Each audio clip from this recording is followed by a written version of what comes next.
Darwin. Project 2010 est un logiciel proposé par Microsoft qui vous permettra de gérer du début à la fin un projet personnel ou professionnel. Par l'intermédiaire de ce logiciel, vous pourrez par exemple insérer différentes tâches à votre projet, y gérer les ressources associées, etc. Dans un premier temps, comment obtenir ce logiciel? Pour cela, une simple recherche Google suffit. Donc vous ouvrez votre navigateur internet et dans le champ de recherche Google, vous saisissez tout simplement Project 2010. Dans les résultats de recherche qui nous sont proposés, vous pouvez voir que le premier site, il s'agit du site de Microsoft, donc bien le site officiel. Je vais par exemple ici directement cliquer sur le lien testé afin d'accéder au lien de téléchargement. En effet, ce qu'il faut savoir, c'est que Project 2010 est bien évidemment un logiciel payant, mais vous avez la possibilité de le tester pendant une période d'essai de 60 jours. Donc vous avez ici deux types de logiciels Project disponibles, le Project professionnel ou, si je descends ici, le Project serveur.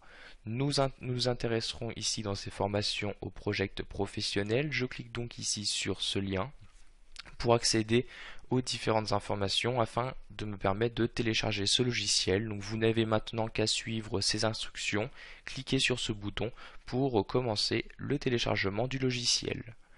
Je peux donc ici fermer mon navigateur.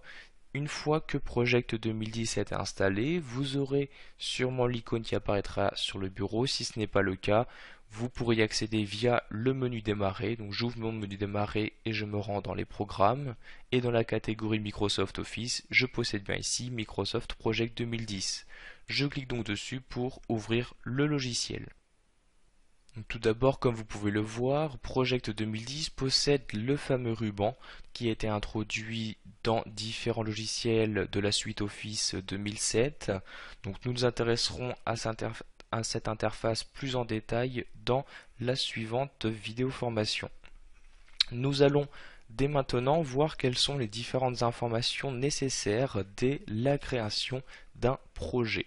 Donc ces informations, nous allons y accéder via l'onglet projet. Donc je clique sur cet onglet pour accéder au bouton correspondant et nous allons commencer ici par cliquer sur le bouton information sur le projet.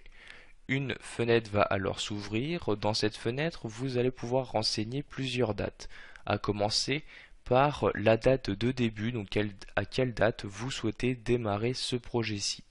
Donc je clique ici sur la flèche pour ouvrir le calendrier et ainsi sélectionner simplement une date. Je vais par exemple le commencer début juillet.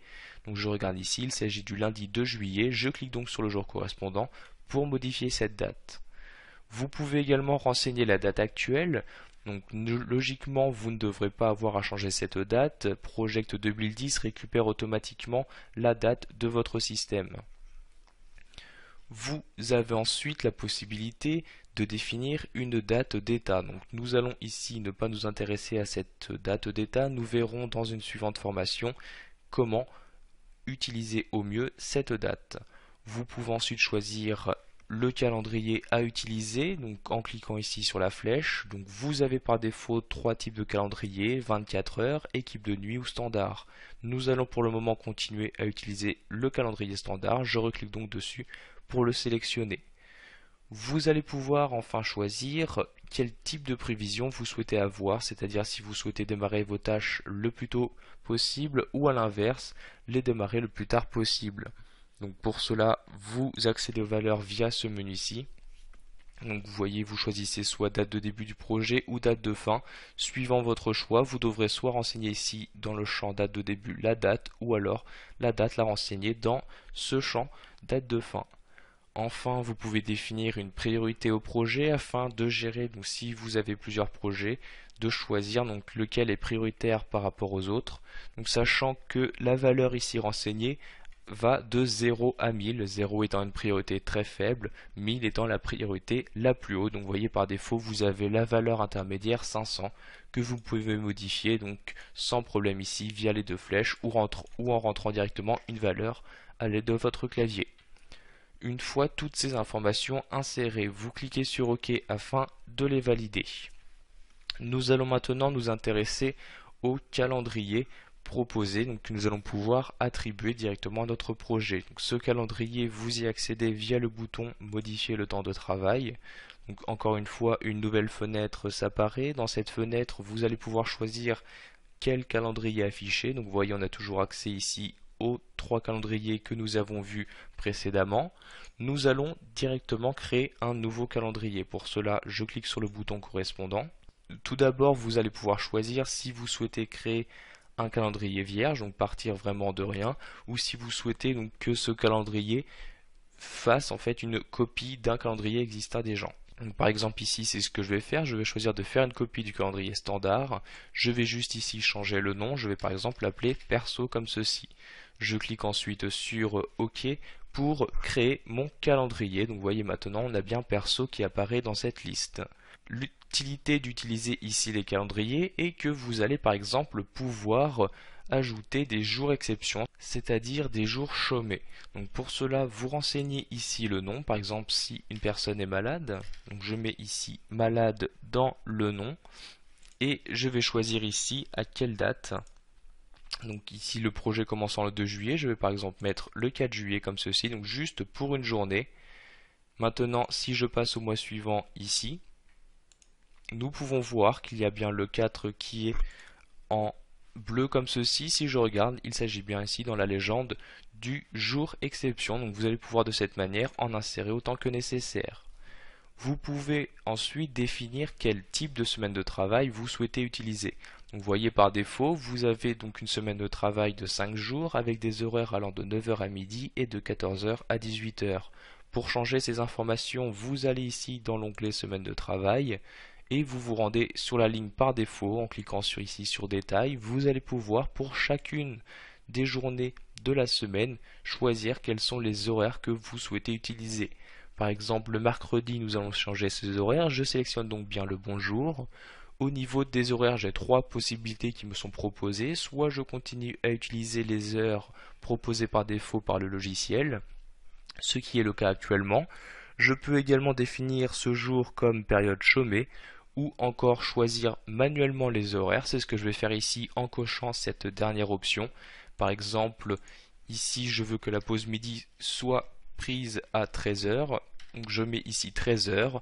Le personnel va reprendre à 14 h et du coup il pourra partir une heure plus tôt. Donc à la place de 18 h, je mets ici 17 h comme ceci. Donc vous changez si vous le souhaitez ces différentes valeurs pour chacune des journées. Vous cliquez ensuite sur OK pour valider et encore une fois sur OK pour valider ici la création du calendrier. Nous allons pour finir ici avec ce calendrier maintenant l'attribuer à notre projet. Pour cela je retourne sur information sur le projet et dans la partie calendrier. Donc on a bien ici perso qui apparaît, je le sélectionne et je clique sur OK pour encore une fois valider les modifications. Pour finir cette formation, nous allons voir comment enregistrer notre projet. En effet, pour le moment, nous avons bien ouvert un nouveau document, un projet s'est ouvert en même temps. Nous avons inséré différentes informations sur ce projet, nous souhaitons donc l'enregistrer. Pour cela, nous allons passer par l'intermédiaire du menu fichier. Donc je clique sur fichier, puis je clique sur le bouton enregistrer. S'ouvre alors cette fenêtre où vous allez choisir dans un premier temps à quel endroit vous souhaitez enregistrer ce projet. Je vais par exemple ici l'enregistrer sur le bureau.